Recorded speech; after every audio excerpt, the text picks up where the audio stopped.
বিশ্বনবী মসজিদে নববীর মিম্বারের প্রথম স্টেপে উঠলেন, বললেন আমিন। দ্বিতীয় স্টেপে উঠলেন, বললেন আমিন।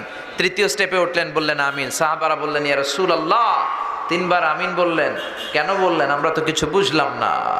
বিশ্বনবী বললেন, প্রথম স্টেপে যখন পা রেখেছি, সাইয়েদনা জিব্রাইল বলেছে, রোজা পেয়ে, সিয়াম পেয়ে, রমাদান পেয়ে যারা নিজের গুনাহ মাফ করাতে পারলো না, তাদের উপর আল্লাহর লানত। আমি বললাম আমিন।